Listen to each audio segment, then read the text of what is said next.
ધંધુકા તુલસી park સોસાયટીમાં નવરાત્રિના ભવ્ય ગરબા મહોત્સવનું આયોજન। અમદાવાદ જિલ્લાના ધંધુકાના તુલસી પાર્ક સોસાયટીમાં પરંપરાગત રીતે ભવ્ય ગરબા મહોત્સવ યોજાયો, જેમાં સોસાયટીના દરેક રહેવાસીઓએ ઉત્સાહભેર ભાગ લીધો।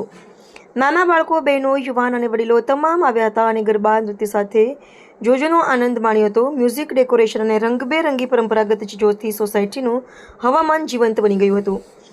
આ પ્રસંગે ધારાસભ્ય ભૂતપૂર્વ શ્રી રાજુભાઈ ગોહિલે પણ ગરબા મહોત્સવમાં હાજરી આપી ઉપસ્થિત સૌજન્યમાં આનંદ અને ઉત્સાહનો લાવો ચડાવ્યો। ગરબા કાર્યક્રમ દરમિયાન માંડવીને ફુલહારથી શણગારતા આરતી, પૂજા અને નાસ્તાની વ્યવસ્થા પણ કરવામાં આવી હતી।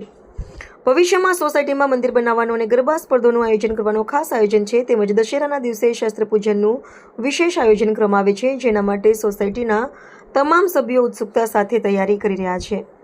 આ ભવ્ય ગરબા મહોત્સવને કારણે તુલસી પાર્ક સોસાયટીનો પરંપરાગત ઉત્સવ સૌંદર્ય, ભક્તિ અને મનોરંજનથી ભરપૂર બની ગયો છે અને નાગરિકો માટે એક યાદગાર તહેવારના રૂપે જ રહેવાનું છે। Reporter CK Barad.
મારું નામ રાજેશભાઈ ગોહિલ, પૂર્વ ધારાસભ્ય ધંધુકા અને પ્રમુખ અમદાવાદ જિલ્લા કોંગ્રેસ સમિતિ।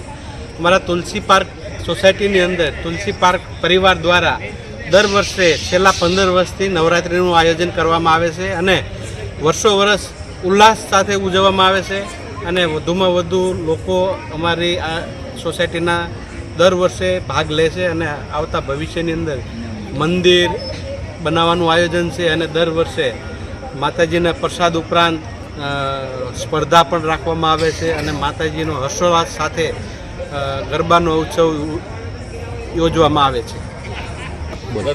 તેમજ દશેરાના દિવસે હિન્દુ શાસ્ત્રો મુજબ જે શસ્ત્ર પૂજન કરવામાં આવે છે તે પણ અમારી સોસાયટી અંદર શસ્ત્ર પૂજન પણ કરવામાં આવે છે।